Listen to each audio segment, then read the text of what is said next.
नमस्कार, स्वागत है आप सबका देवस एकेडमी में। हम देख रहे हैं डीएलएड की जो एक सीरीज है उसके माध्यम से बेसिक प्रश्नों का सॉल्यूशन, और अभी हम बहुविकल्पी सेक्शन को लेकर चल रहे हैं। उसके बाद धीरे धीरे नेक्स्ट पार्टों में अपर लेवल के क्वेश्चन भी आएंगे। तो क्वेश्चन नंबर 18 तक कल हो चुके थे। क्वेश्चन नंबर 19 से आज देखते हैं। किसी पूर्ण संख्या में से 0 घटाने पर प्राप्त होती है। क्वेश्चन नंबर 1 है, कोई भी पूर्ण संख्या 1 2 3 4 ये सब पूर्ण संख्या है। -1 -2 -3 ये भी पूर्ण संख्या है। किसी भी पूर्ण संख्या से 0 घटाने पर, जैसे आपने 1 में से 0 घटाया तो आपको 1 मिलेगा, 2 में से आपने 0 घटाया तो 2 मिलेगा, 3 में से आप 0 घटाएंगे तो आपको 3 मिलेगा, -1 में से आप 0 घटाएंगे तो आपको -1 मिलेगा। इसी प्रकार से तो वो बोल रहे हैं क्या प्राप्त होता है। 0 प्राप्त होता है, 0 आप देख रहे हैं नहीं। 1 प्राप्त होता है नहीं, वही संख्या प्राप्त होती है, ये सही है। 1 में से घटाया तो 1 मिला, 2 में से 2, इसमें से जो भी घटाया वही मिला। क्वेश्चन नंबर 2 है,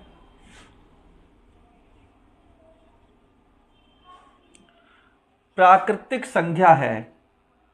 हम इससे पहले वाली जो वीडियो बनाई थी नंबर सिस्टम में, जिसमें संख्याओं का परिचय हमने आपको दिया था, उसमें ये सारे क्वेश्चन करा चुके हैं कि संख्या क्या होती है, संख्याओं के गुणों के आधार पर उनका वर्गीकरण किस प्रकार से किया गया है, ये सारी बातें बता चुके हैं। अगर आपने वो वीडियो नहीं देखी है तो आप वहाँ से देख लीजिए।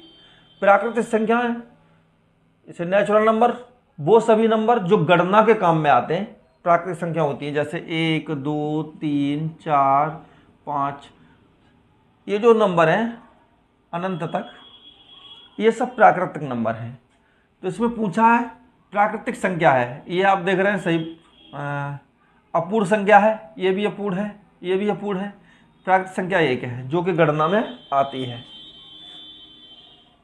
नेक्स्ट क्वेश्चन आप देख रहे हैं, 1 - 8x को पूर्ण वर्ग बनाने के लिए क्या जोड़ा जाए।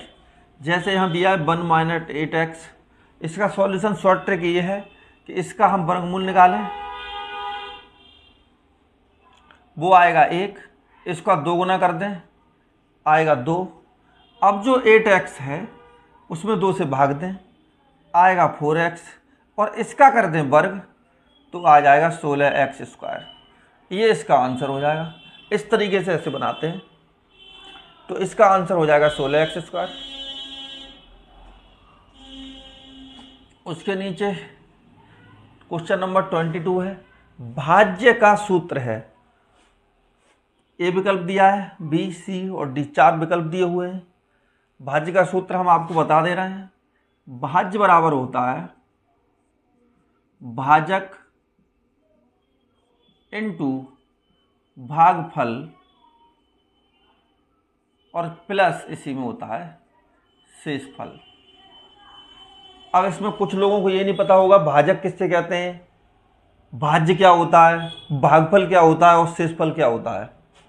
जैसे यहाँ हमने एक ये नंबर ले लिया और इसमें हम जो 2 से भाग दे रहे हैं, तो जिस संख्या से हम भाग दे रहे हैं ये हो जाएगी भाजक। जितने बार भाग जा रहा है, जैसे 2 6 12 बचा 1, जितने बार भाग गया वो उसका हो जाएगा भागफल, और जो नीचे बचा वो हो जाएगा शेषफल। जिस संख्या में भाग दिया गया वो हो जाएगा भाज्य। ये इसका वर्गीकरण है। जिससे भाग दिया जाता है उसे भाजक बोलते हैं, जिसमें भाग दिया जाता है वो भाज्य होता है, जो उत्तर आता है वो भागफल होता है। कोई संख्या पूरी कट जाती है, कोई नहीं कटती, किसी में 0 शेषफल बचता है, किसी में कुछ संख्या शेषफल बचती है, जो नीचे बचता है वो शेषफल होता है। तो इसका फॉर्मूला ये होता है कि भाज्य बराबर भाजक इनटू भागफल प्लस शेषफल। बहुत इंपॉर्टेंट फॉर्मूला है, इससे काफ़ी सवाल बनते हैं। इसे आप नोट कर लीजिए और लर्न भी कर लीजिए। नेक्स्ट आप देख रहे हैं, सबसे छोटी प्राकृतिक संख्या है। अभी हमने आपको बताया नेचुरल नंबर प्राकृतिक संख्याएं वो होती हैं जिनसे गणना की जाती है। जब भी आप किसी वस्तु को गिनेंगे, जैसे ये कुछ वस्तुएं हैं, तो आप इसे 1 से ही शुरू करेंगे, 1 2 3 4 5, यानी सबसे पहले आप 1 से शुरू करेंगे, इससे नीचे नहीं जाएंगे, 0 से नहीं शुरू करेंगे, -1 से नहीं शुरू करेंगे, यानी गणना वाली संख्याओं को प्राकृतिक संख्या कहते हैं। सबसे छोटी प्राकृतिक संख्या 1 होती है, तो इसका आंसर ये हो जाएगा। 1 की पूर्ववर्ती संख्या है, दो शब्द होते हैं, एक होता है पूर्ववर्ती और एक होता है अपवर्ती। इन्हें याद कर लीजिए। इनका मतलब क्या होता है? पूर्ववर्ती का मतलब होता है ठीक पहले वाली, ठीक पहले वाली, और इसका मतलब होता है ठीक बाद वाली, ठीक बाद वाली। जैसे आपसे पूछा जाए 2 की पूर्ववर्ती क्या है, 2 से पहले 1 आता है तो 1 आंसर हो जाएगा। 3 की पूर्ववर्ती क्या है, 3 से पहले 2 आता है। 10 से पूर्ववर्ती क्या है, 9 हो जाएगा। और अपवर्ती पूछी जाए, जैसे 2 की अपवर्ती क्या है तो 3 हो जाएगा, और 3 की अपवर्ती पूछी जाए तो 4 हो जाएगा, और 4 की अपवर्ती पूछा जाए तो 5 हो जाएगा। ठीक बाद वाली, तो इसमें पूछा है 1 की पूर्ववर्ती, 1 से पहले कोई भी प्राकृतिक संख्या है ही नहीं, तो इसका आंसर हो जाएगा 0। 0 हम नहीं कह सकते, तो इसका हो जाएगा नन ऑफ दीज, उपरोक्त में से कोई नहीं। इससे आगे है 25 नंबर क्वेश्चन। x² - 4x - 5 के गुणनखंड हैं। क्वेश्चन नंबर 25 है, x² - 4x - 5 के गुणनखंड हैं। तो इसका हमने देखा, इसके आगे 1 है तो 5 का गुणा 1 से किया तो 5 आया। अब 5 को हम ऐसे 2 भागों में तोड़ें जो कि जोड़ के या घटा के 4 आ जाए, तो हम करेंगे 5 × 1। 5 से जब हम 1 घटाएंगे तो 4 आ जाएगा। तो इसी रूप में अब हम मध्य पद को 2 भागों में बांटें, जैसे x² - 5x + x - 5। -5 में से अगर प्लस का 1x घटाएंगे तो माइनस का 4x बच जाएगा। यहाँ से x हम कॉमन ले लें तो यहाँ बचेगा x - 5, और यहाँ से हम 1 कॉमन ले लें तो यहाँ बचेगा x - 5, यानी एक कोष्टक में x + 1 और एक कोष्टक में x - 5। ये इसका आंसर हो जाएगा। x + 1 x - 5 इस वाले में दिया हुआ है, ये हो जाएगा इसका आंसर। आओ इससे आगे के क्वेश्चन देखें। किसी त्रिभुज का क्षेत्रफल ज्ञात करने का सूत्र। त्रिभुज से आप परिचित होंगे, 3 भुजाओं से घिरी हुई आकृति को त्रिभुज कहते हैं।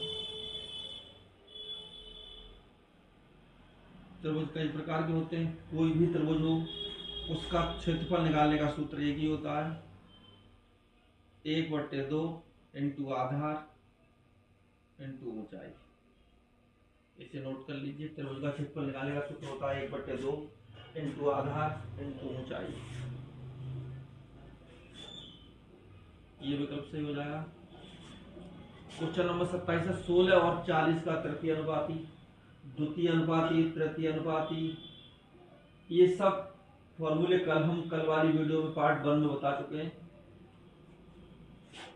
ए और बी का तृतीय अनुपाती, इसका सूत्र होता है b²/a।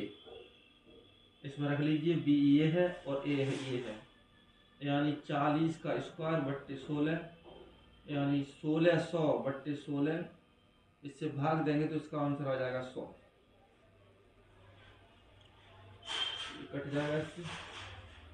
क्वेश्चन नंबर 28 है, x² + 2y + 3 कैसा व्यंजक है। इस प्रकार का सवाल DLED फर्स्ट सेमेस्टर जो 23 बैच के लोग हैं, 23-25 वाले, उन्होंने मैथ में ये सवाल आया था कि विजातीय व्यंजक का एक सूत्र लिखिए, विजातीय व्यंजक का एक उदाहरण लिखिए, ये आया था। जहां पर चर एक जाति के न हो वो इक्वेशन विजातीय होता है। जैसे यहाँ x² है, यहाँ y है, ये एक जाति के नहीं, एक समान नहीं है, तो ये इक्वेशन हो जाएगा विजातीय। और ये है 9y² + 4y + 8 कैसा व्यंजक है। यहाँ y है, यहाँ भी y है, यानी एक जाति के हैं, तो उसे बोलेंगे सजातीय। तो ये वाला हो जाएगा सजातीय। नेक्स्ट क्वेश्चन देखते हैं। क्वेश्चन नंबर 30 है, समीकरण में पक्ष होते हैं, समीकरण में हमेशा दो पक्ष होते हैं, जैसे 2x + 3 + 4, इसमें हम देखें इक्वल टू 0। एक होता है चर राशि वाला, एक होता है चर राशि वाला। इसे करेंगे 2x = -7, ये हो गया चर, ये हो गया चर। हमेशा दो पक्ष होते हैं। 3x² + 5x - 2 व्यंजक कैसा समीकरण है? द्विघात, सरल, n घात, विघात। आप देख रहे हैं यहाँ पर दो घात है, तो ये समीकरण होगा द्विघात। समीकरण में जो मैक्सिमम घात रहेगी उसको उतनी घात का समीकरण माना जाएगा। x + 1 का होल क्यूब व्यंजक कैसा समीकरण है?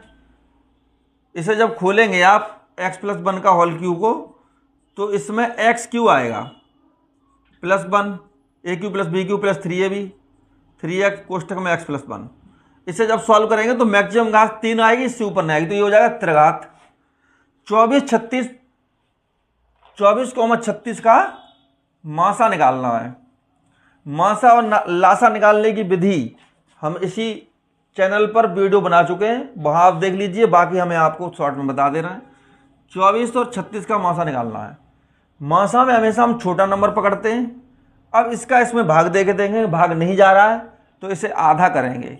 आ गया 12, 12 का भाग देंगे 24 में भी चला जाएगा, 36 में भी चला जाएगा, तो इसका HCF हो जाएगा 12। x³ + 1 और x² - 1 का मासा है x³ + 1 और x² - 1। इस बार हम कल बता चुके थे, ऐसे लिख देंगे x² - 1 स्क्वायर, 1 का स्क्वायर करने से कोई फर्क नहीं पड़ेगा। तो a² - b² होता है, एक कोष्टक में a + b, एक में होता है a - b। इसे हल करेंगे तो ये हो जाएगा x + 1, एक कोष्टक में, दूसरे में हो जाएगा x² + 1 - x। यहाँ आप देख रहे हैं, यहाँ ये और ये HCF में जो कॉमन मिलता है वही उसका मासा होता है। यहाँ कॉमन मिल रहा है x + 1, ये हो जाएगा। इसमें पूछा है लासा 3x² y² और 4xy, इसका निकालना है हमें मासा। 4 या 12, तो ये हो जाएगा xy, यहाँ भी x का y यहाँ भी है, तो x² y, ये हो जाएगा इसका मासा 12x² y। यहाँ y² भी है, y² भी है, y² भी है, ये 12x² y², ये इसका आंसर हो जाएगा। तो यहाँ तक आपने 35 तक देख लिया। इससे आगे के नेक्स्ट वीडियो में हम लेके आएंगे क्वेश्चन, और इसमें जो भी आपको नई चीज़ें मिल रही हैं उन्हें सीखते रहिए, और वीडियो को लाइक, शेयर, सब्सक्राइब करते रहिए। ठीक है, thank you all of you.